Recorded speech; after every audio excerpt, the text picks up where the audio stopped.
The Boston Bruins have found their secret weapon, and it is not who you expected to see. Nikita Zadorov has spoken much about this, and with multiple quotes here in this video, giving Bruins fans an idea of what this person has done for this team thus far. In this video, we also have an update from David Pastrnak, his status, as well as a very interesting update regarding Mason McTavish, with one Bruins insider putting a very interesting tweet out there. You're going to have to stick to the end of the video for that, though. Before we do jump into today's video, ladies and gentlemen, I ask one favor of you, and that is to hit the sub button if you haven't already. We got a lot of stuff coming. I want to give you guys your Bruins news. You won't want to miss it. We have a lot of stuff coming, whether it's on the road as well here on the Spotify, on Apple Podcasts. We're going to have it for you. So wherever you get your sources like this, be sure to go follow Bruins Digest on there. But we need to jump straight into this because obviously heading into today's second day of training camp, things are already heating up. And with today's first real practice getting underway, Marco Sturm has already set the record straight for what he wants this team to do. We spoke a little bit about that in yesterday's video, so be sure to go check that out. But in today's, there are some very interesting updates that have dropped from this. And Marco Sturm immediately started today's practice by doing something not even on the ice. He said that it was his call to make sure the Bruins were mixing up the younger players with the veterans in the dressing rooms during camp. We want to be a team. We want to come together. It makes absolutely no sense to split them up.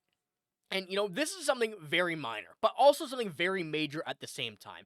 It's something that, as a coach, as, a fan, you want to see these things. You want to see this team become one, where right now, it's not really anybody guaranteed to be on this team. And from what we've seen, from what we've heard from the players as well about this in specific, they love the idea. And Nikita Zadorov had this to say on said topic. He said, this year, we made an adjustment. We didn't keep all the older guys in the main room, so Group A is in this room and Group B is in that room. You kind of get to see your young guys. You know them because last year you were going on the ice. You have some young guys that you've never seen before. You don't even know how they look, what their names are, but now you're in the same room with them. I like it. And Nikita Zadorov, someone who has taken a much bigger leadership role over the last little while for this Bruins team, especially this year now without a captain, he's going to be a guy that you're going to be hearing a lot from. We already heard that last year, but with his opinion coming from this, he is a very vocal player on this team, and it's something that I think we could take a lot of value from. And the fact that they're doing this, just something to start it off first, easy, kind of doing something that, may seem so simple that it won't matter. Marco Sturm is already putting this in the right direction, and as we've seen from his experience with a lot of these younger players with the Ontario Reign, this is something that at such a kind of minor scale makes such a big impact for how this team not just is going to treat the rookies, but get to know them as well. You get to almost build kind of this family rather than, as Nikita Zadorov saying last year, you see a face, you don't know them, now you're going to get to know them quicker. Now you're putting these guys in here. You're encouraging them. It's encouraging to see, these superstars around you, whether it's David Pastrnak, Morgan Geekie, Jeremy Swayman, Charlie McAvoy, having them in the same locker room and is encouraging for these younger players. So I think this is obviously a right direction. And heading into that as well, we do have these, two separate groups here. So I'm not going to go through it. You can pause and take a look here, but for the most part, we're getting a lot of very similar things to what we've already been seeing. Morgan Geekie, Elias Lindholm, and Victor Arvidsson is currently taking over for Pastrnak, who, once again, did not skate with the team yet today. We have an update here in a few moments on that later in this video. But you're going down through the list. You're seeing quite a few very familiar faces being linked together. Defense here, you're getting realistically, your two first lines, just about, and of course, you don't want to put your entire NHL roster on one, but then you go Swayman, DiPietro, Hrebeck. Go down through your defensemen. A lot of familiar names here. Going to Group 2, same thing. You can take a pause here to have a look. Matej Blumel with Pavel Zacha and Tanner Jeannot. Very interesting line there, but Matej Blumel with Pavel Zacha, the two Czechia boys, I think it's going to be some good chemistry there, and this is another example of it. Blumel probably would have been on the other team, Group B here last year, while Pavel Zacha would have been on A. This is something that, once again, when you're in the locker room, putting them on the ice, it just makes a lot more sense that, they're getting to know each other, not just on the ice. Just say, here, you can sit down to him, next to him, get to know your play, get to know how he plays. Things like that make so much more sense and makes a lot of things click. Now, one thing I do want to highlight on this one, of course, as you go down through the bottom of the defenseman, as well as the goaltending, a lot, once again, that we see here. But this Mikey Asamont, Sean Corrali, and Mark Kastelik, that right there, to me, seems like a line that needs to stick. That seems like a very high energy line, Mikey Asamont being that guy that Tampa's trusted for years. Mark Kastlik, we saw what kind of an animal he was last year. With Sean Kuraly getting back in a second tenure, and this is a line that I would be intrigued to see how this performs heading into the preseason and even the regular season as well.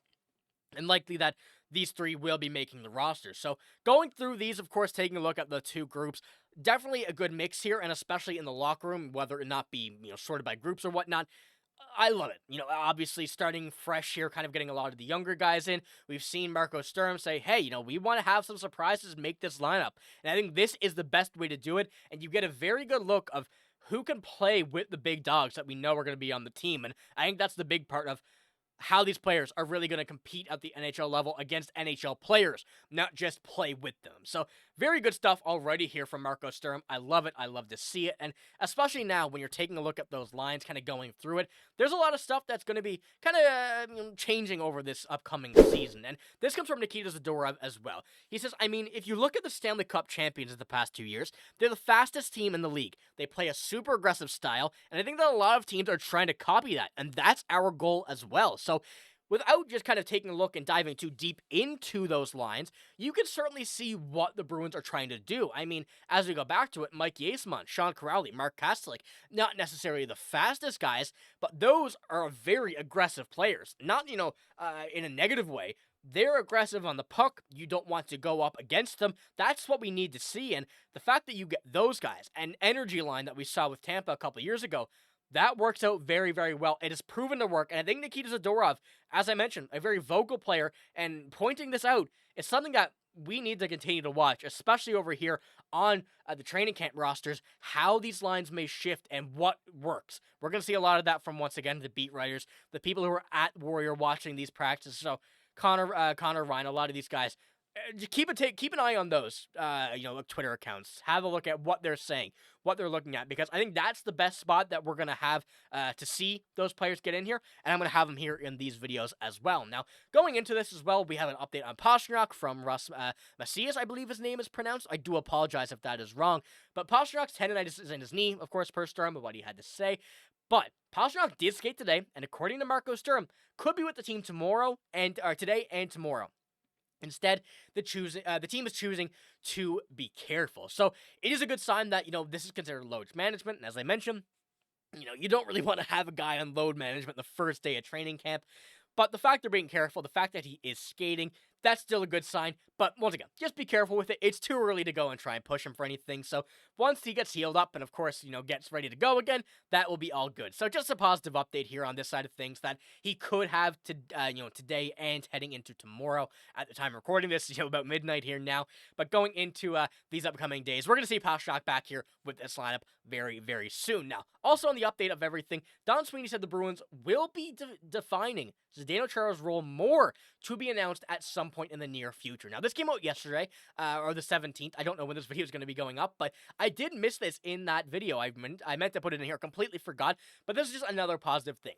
And something that we've been talking about quite a bit lately, whether or not Patrice Bergeron will be back with this team in some sort of staff role. It's just Zdeno Chara being here.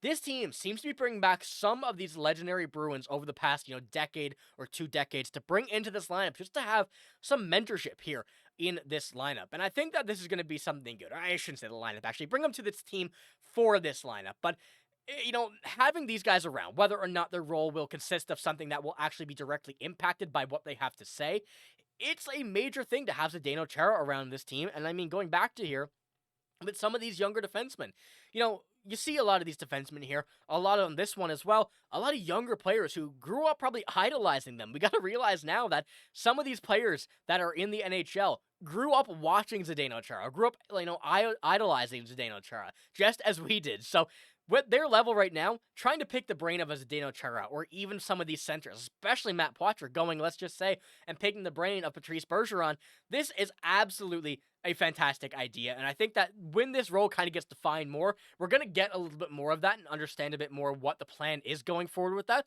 But that's something I also just wanted to put out there just as a little update regarding what's going down with this Bruins team at this current moment with the updates from training camp. So that is all I have right now. And of course, we're going to get some more stuff today here in training camp. We're going to have another video coming soon about all of this, and going to be having daily videos going throughout here now with everything from training camp and a lot of these updates coming out about what some more moves certainly could be heading into this. Now, one more update I do have here regarding, as I mentioned, a very interesting player. We see this from Elliot Friedman with Connor Ryan putting the eyes emoji.